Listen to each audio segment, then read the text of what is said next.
Hola a todos, bienvenidos a Andier Aduanas, vuestra comunidad de comercio internacional. Soy Igor Iturralde, representante aduanero, y hoy os voy a hablar de uno de los Incoterms más negociados en operativa internacional, sobre todo en operaciones multimodales. Es el Incoterm CIP, Carriage and Insurance Paid To, o en castellano Transporte y Seguro Pagados Hasta. En concreto vamos a ver en qué consiste el Incoterm CIP, cuáles son las principales obligaciones y costes para cada una de las partes, vendedor y comprador, cuáles son los tipos de seguros, sus coberturas e implicaciones, y vamos a terminar explicando con qué tipo de mercancías deberíamos utilizar CIP. ¡Comenzamos! El Incoterm CIP se utiliza para envíos multimodales, es decir, carretera, aéreo, ferroviario, etc. Y lo que establece es que la empresa vendedora va a ser responsable de entregar la mercancía ya despachada para la exportación al primer porteador o transportista que se haya asignado y hasta el lugar de destino acordado en el país del importador. Se diferencia de CPT en que impone a la empresa vendedora la obligación de tener que contratar un seguro que cubra todos los riesgos del transporte que van a ser asumidos por la parte compradora desde el momento de la entrega y la transmisión de riesgos. Esto ocurre una vez que la mercancía se ha entregado al primer porteador o transportista, como os digo, en el país de origen. Y ojo, esto es importantísimo y no hay que confundir el momento de la entrega con el Incoterm CIF terminado en F, porque en CIF la entrega se produce embarcado a bordo del buque en el puerto de origen. Así que, volviendo a CIP terminado en P, a partir de ese punto de entrega al primer transportista, generalmente en las instalaciones del vendedor, los riesgos del transporte son responsabilidad del comprador, aunque ese transporte lo contrate el vendedor, que obligatoriamente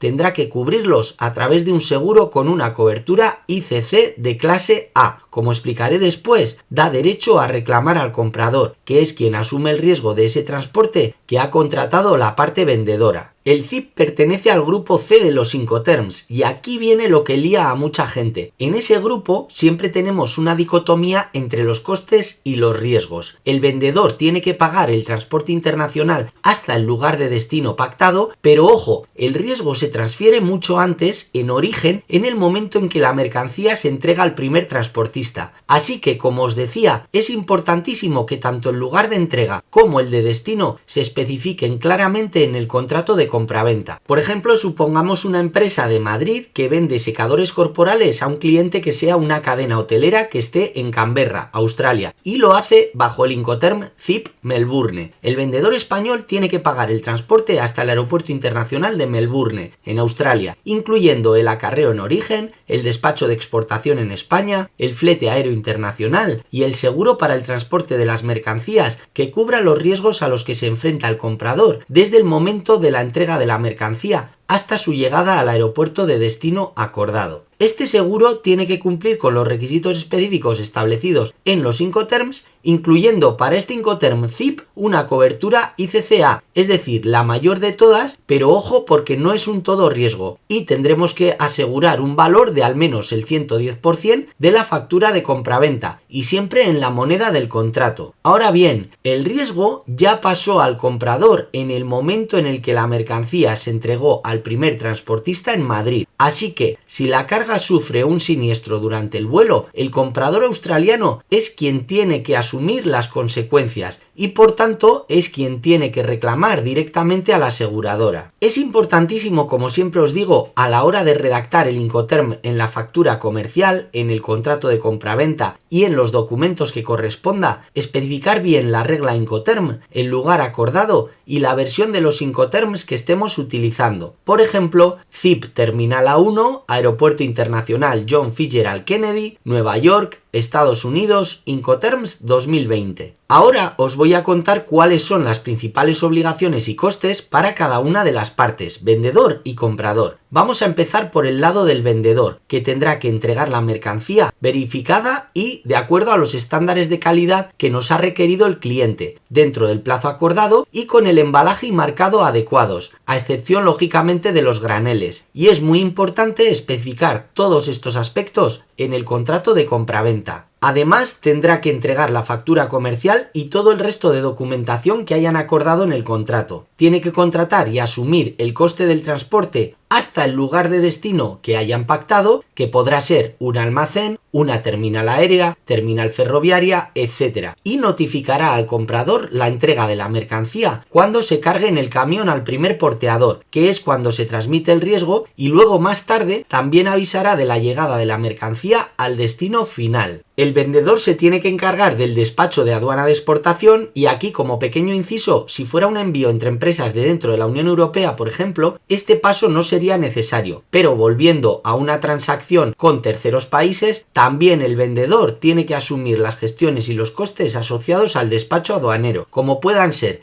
licencias, certificados de seguridad, inspecciones, incluyendo inspecciones específicas según la mercancía, como puedan ser las fitosanitarias, sanitarias o farmacológicas. Además, como se ha adelantado, tiene que contratar el vendedor un seguro de transporte que cubra todos los riesgos a los que se enfrenta el comprador, desde el momento de la entrega de la mercancía hasta su llegada al aeropuerto de destino o el lugar acordado. Y como se adelantaba, para este Incoterm ZIP la cobertura mínima tiene que ser ICCA y un valor asegurado de al menos el 110% de la factura de la compraventa. Así que, como podéis ver, ZIP es igual que CPT, pero le añadimos un seguro del 110% con esa cobertura mínima ICCA. De todas maneras, recordad que no existe ningún tipo de seguro a todo riesgo y aunque ICCA es la tipología que me ofrece mayores coberturas, hay muchos tipos de riesgos que no están incluidos dentro de este ICCA. Por ejemplo, se excluye el dolo del asegurado, la pérdida de peso o volumen que sean normales, los desgastes naturales, los embalajes y acondicionamientos inadecuados por la parte vendedora, los vicios propios, los retrasos, insolvencias, radioactividad, la guerra, las huelgas y la innavegabilidad. Así que, en función de los riesgos que veamos en nuestra operación, sería muy bueno incluir más coberturas, que no vengan ya contempladas en ICCA y que habría que negociarlas por encima con la entidad aseguradora, como pueden ser la posibilidad de guerra, la huelga, la rotura de equipo frigorífico, los retrasos y todo lo que sean riesgos típicos de mis operaciones. Y por otro lado, importantísimo, aunque el seguro lo contrata el vendedor, debe dar derecho a reclamar directamente al comprador. Y por último y siempre, como en todos los Incoterms, el vendedor tiene que dar la asistencia que necesite el comprador y le tiene que facilitar toda la información y documentos que necesite para que el cliente pueda hacer perfectamente el despacho de importación en su país de destino. Por ejemplo, en tema de licencias, certificaciones, inspecciones, etc. En cuanto a la relación de costes que soporta el vendedor y que va a repercutir a su cliente, tenemos el producto con su envase y embalaje, los certificados necesarios para la operación, la carga al primer transportista en las instalaciones del vendedor, el transporte por carretera o acarreo hasta el puerto o aeropuerto de salida, los costes en el puerto o aeropuerto, por ejemplo la manipulación del contenedor, la tasa o tarifa T3 o G4, tasa pública por uso del puerto o aeropuerto, el recargo por seguridad, el pesaje del contenedor y cualquier otro que podamos necesitar, como la conexión frigorífica, limpieza, etc. También el despacho aduanero, que normalmente va a tener un coste de entre 40 y 70 euros por la tramitación del DUA de exportación, pero puede haber recargos si nuestra mercancía entrase en un circuito rojo y fuera necesario posicionar el contenedor para hacer las revisiones. Aparte también podemos tener otros costes si necesitamos certificados como el de origen preferencial, EUR1 u otros documentos por temas para aduaneros. Otro de los costes sería la expedición de la carta de porte aéreo, el Airway Bill, si es que utilizamos transporte aéreo, o del conocimiento de embarque Bill of Lading si vamos por marítimo, una vez embarcada la mercancía,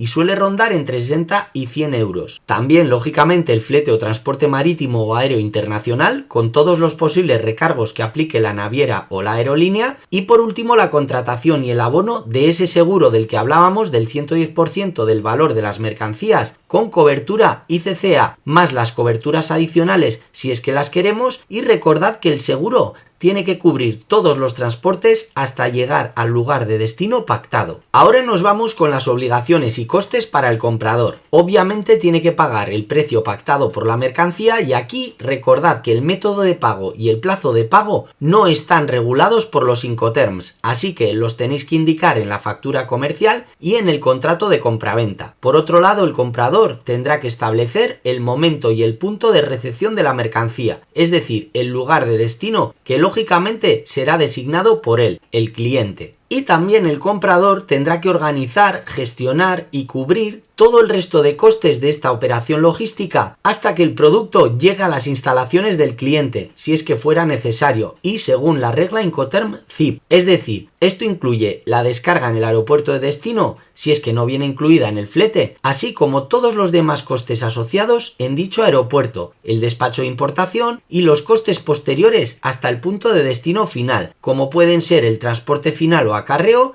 el seguro si lo quiere para ese transporte desde el aeropuerto hasta sus instalaciones, la descarga final, etc. Y terminamos con las recomendaciones sobre cuándo es adecuado utilizar CIP. El CIP es ideal para transporte multimodal, es decir, cuando combinamos carretera, tren, avión o barco con mercancías unitizadas, que vienen en contenedores, palets o semirremolques. Así que no es recomendable para el transporte de cargas no unitizadas, como pueden ser graneles, piensos, cereales, y tampoco para carga general como bobinas, fardos, bidones o planchas. Por supuesto, mucho menos para material de gran envergadura que por su tamaño tenga que necesitar un tratamiento especial durante el transporte. Estas categorías son las que no va a amparar la regla CIP y son las que no deberíamos contemplar en un contrato de compraventa bajo este Incoterm. Pero sin embargo, para el transporte en contenedores y semirremolques sí podremos garantizar y definir claramente las responsabilidades y los costes que vayan asociados tanto a la parte vendedora como a la parte compradora, y así no tendremos problemas en caso de controversias o contingencias inesperadas.